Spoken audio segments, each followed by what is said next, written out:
Legenda Putri Bidadari Siboru Natumandi Huta Barat. Sumatera Utara adalah salah satu provinsi yang ramai dikunjungi bukan hanya karena ibu kotanya, Medan, salah satu dari 5 kota terbesar di Indonesia, namun juga karena kekentalan adat dan budaya penduduk aslinya. Provinsi yang dihuni oleh berbagai etnis ini tentu saja menarik minat khalayak ramai untuk mengenal adat, budaya, sejarah, serta panorama yang terbentang di sana. Jika berbicara tentang cerita rakyat di Indonesia tentu tidak akan pernah habis untuk dibahas. Salah satu cerita rakyat dari Sumatera Utara berikut sangat terkenal, yaitu Putri Bidadari Siboru Natumandi Huta Barat. Sebenarnya banyak sekali versi untuk cerita rakyat ini, belum ada pembenaran mengenai versi mana yang benar atau sesuai dengan kisah yang sudah ada. Kisah ini adalah legenda masyarakat Batak yang hidup di Tapanuli Utara. Kisah ini sudah berkembang ratusan tahun silam, tentang Siboru Natumandi atau biasa disebut Siboru Tumandi. Menurut cerita nenek moyang, Siboru Tumandi adalah putri dari Raja Huta Barat. Tercatat sekitar abad ke-17 itu terjadi. Dia berparas cantik. Kecantikan itu sangat dikenal pada zamannya. Sayang akhirnya putri itu menjadi siluman. Kisah ini terjadi di sekitar Sungai Situmandi. Di sebelah barat lembah inilah Raja Huta Barat tinggal. Dia bersama putrinya yang elok.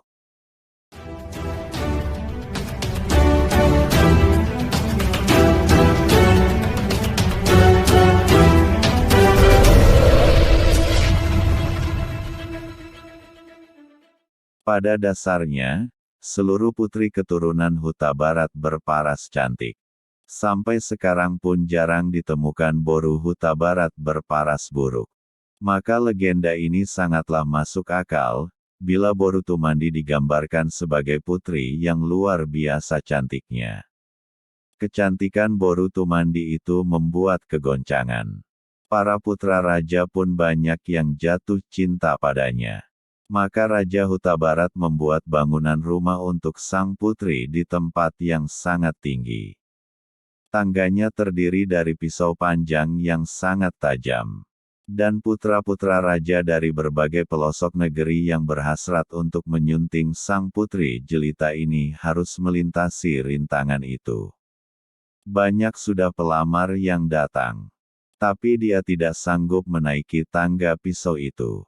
Dengan sedih mereka pulang ke negerinya. Ada yang terus bertahan menunggu di bawah rumah sekadar dapat memandang Boru Tumandi yang bertenun di atas panggung. Suatu hari, hari yang ditunggu-tunggu sang raja tiba. Seorang pelamar sakti datang bersama rombongan. Iring-iringan itu membawa barang bawaan termasuk 1 bakul emas murni. Mereka berjalan tidak menginjak tanah. Dan pisau tajam yang menjadi jalan masuk tidak ada artinya bagi mereka. Sang raja kagum akan kesaktian calon menantunya yang juga sangat rupawan dan gagah perkasa itu. Sang raja bersuka cita mengumumkan kepada seluruh raja lainnya bahwa akan segera digelar pesta meriah. Dengan gendang dan tarian selama 7 hari 7 malam lamanya, pesta berjalan meriah. Para pengawal sakti dari pihak menantu pun berjaga dengan ketatnya. 7 hari berlalu dengan cepatnya, menantu bersama rombongan pamit untuk pulang ke negeri mereka. Rombongan pun dilepas dengan perasaan sedih karena harus berpisah dengan putri satu-satunya. Hari pelepasan telah berlalu, bulan pun berganti. Suatu hari Raja Huta Barat kedatangan anak menantu bersama seorang cucu mereka. Hati sang raja sangat senang. Ia menggendong cucunya penuh kasih seperti tidak mau dilepaskan. Namun kunjungan harus berakhir dan ketiga anak beranak ini pulang kembali menuju negerinya. Hati Raja Huta Barat bersama istrinya kembali dipenuhi kesedihan. Mereka merasa tidak sanggup untuk berpisah. Pada tahun kedua perkawinannya, putri yang cantik ini kembali muncul di negeri Huta Barat bersama suaminya dan 2 orang anaknya. Mereka datang minta doa berkah dari kedua orang tuanya. Ibunda Boru Tumandi minta sesekali ikut bertandang ke rumah menantunya. Namun berbagai alasan sang menantu itu melakukan penolakan. Ini membuat sang mertua gagal untuk turut serta. Tahun keempat Boru Tumandi datang lagi membawa anak yang sudah menjadi 3 orang. Mereka datang berlima. Mereka semua bersukacita dan mengadakan pesta yang meriah. Tiba saatnya si Boru Tumandi bersama suami dan 3 anaknya pamit pulang. Berat rasanya untuk berpisah. Namun karena menantunya juga seorang raja di negerinya, maka itu dia tidak bisa dicegah. Ibunda si Boru Tumandi tidak tinggal diam. Kembali ibu ini memohon kepada menantunya untuk turut serta menuju negeri di mana putrinya tinggal. Banyak alasan yang dibuat-buat supaya si ibu tidak mereka pulang ke negerinya. Kunjungan yang ketiga adalah kunjungan terakhir si Boru Tumandi.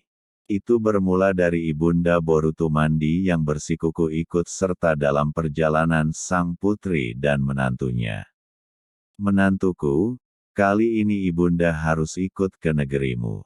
Sudah sekian lama kamu berumah tangga dan keadaannya baik-baik saja, tapi ibu tidak mengetahui di mana rumahmu, ujar ibunda si Boru Tumandi. Ibu, kami sangat menyayangi ibu dan bapak. Perjalanan kami ini sangatlah berat. Tidak baik bagi ibu yang sudah berumur ini. Kami pun khawatir akan terjadi hal-hal yang membahayakan keselamatan ibu. Kami takut itu akan membuat perpisahan selamanya, kata sang menantu. Tidak menantuku. Sudah kuputuskan harus ikut bersamamu dan tinggal beberapa lama di sana, kata ibunda tetap bertahan dengan keputusannya. Karena ibu mertuanya memaksa, maka sang menantu tak kuasa untuk menolaknya. Akhirnya si menantu menjawab dengan sedih. Si Boru Tumandi pun meneteskan air mata. Dia paham benar akan apa yang bakal terjadi. Kalau begitu keputusan ibu, baiklah, asalkan jangan menyesal di kemudian hari. Bawalah dedak padi sebakul penuh, dan sepanjang jalan taburkanlah dedak itu. Dedak-dedak itu akan menuntun ibu untuk pulang agar tidak tersasar, begitu syarat yang diberikan si menantu. Dan ibu mertuanya menuruti syarat itu. Setelah bertangis-tangisan, pagi-pagi buta mereka berangkat. Berjalan kaki menyusuri jalanan. Mereka kemudian masuk hutan yang gelap.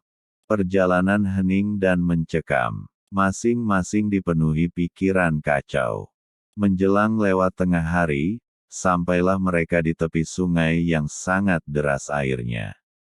Si ibu tertegun sejenak, matanya memandang ke sekelilingnya. Mencari barangkali ada jembatan penghubung. Ia bertanya dengan suara lirih yang hampir tidak terdengar. Masih jauhkah rumahmu anakku? Sang putri tidak menjawab. Hanya air matanya yang mengalir semakin deras. Sepanjang hari ditahannya kesedihan yang amat sangat. Dia merasakan hari itu adalah hari terakhir dia bertemu dengan ibunda tercinta. Juga hari akhir dia melihat ayahanda yang selalu memanjakannya. Ibundanya menghibur, tetapi belum mengerti makna tangis anaknya itu. Pada saat itulah kaki si Boru Tumandi melangkah masuk air bersama anak dan suaminya. Pada saat yang sama semuanya berubah menjadi ular yang besar-besar. Sang putri, anak menantunya, juga cucu-cucunya. Mereka semua berubah wujud menjadi ular. Dan ibu mertuanya menuruti syarat itu. Setelah bertangis-tangisan, pagi-pagi buta mereka berangkat. Berjalan kaki menyusuri jalanan. Mereka kemudian masuk hutan yang gelap. Perjalanan hening dan mencekam. Masing-masing dipenuhi pikiran kacau. Menjelang lewat tengah hari, sampailah mereka di tepi sungai yang sangat deras airnya. Si ibu tertegun sejenak, matanya memandang ke sekelilingnya. Mencari barangkali ada jembatan penghubung. Ia bertanya dengan suara lirih yang hampir tidak terdengar. "Masih jauhkah rumahmu, anakku?" Sang putri tidak menjawab. Hanya air matanya yang mengalir semakin deras. Sepanjang hari ditahannya kesedihan yang amat sangat. Dia merasakan hari itu adalah hari terakhir dia bertemu dengan ibunda tercinta. Juga hari akhir dia melihat ayahanda yang selalu memanjakannya. Ibundanya menghibur, tetapi belum mengerti makna tangis anaknya itu. Pada saat itulah kaki si Boru Tumandi melangkah masuk air bersama anak dan suaminya. Pada saat yang sama semuanya berubah menjadi ular yang besar-besar. Sang putri, anak menantunya, juga cucu-cucunya. Mereka semua berubah wujud menjadi ular. Akhirnya Raja Huta Barat menggelar ritus. Dia mengumpulkan raja-raja Huta Barat lainnya untuk mengadakan pesta gondang dan tarian. Ini digelar selama 7 hari 7 malam. Untuk memohon belas kasihan Sang Pencipta agar tidak lagi memberikan putri-putri yang sangat cantik kepada Huta Barat. Doa permohonan raja-raja Huta Barat mendapat jawaban dari Sang Pencipta. Mulai hari itu, di saat permohonan dinaikkan, maka tidak lagi lahir anak-anak gadis dari Huta Barat yang sangat cantik. Walaupun kenyataannya, sampai pada zaman ini keturunan Huta Barat masih terlihat paling prima dibanding yang lain. Si Boru Natumandi, karena kecantikannya, dan karena keinginan Raja Huta Barat, sang ayah, akhirnya dinikahi makhluk halus.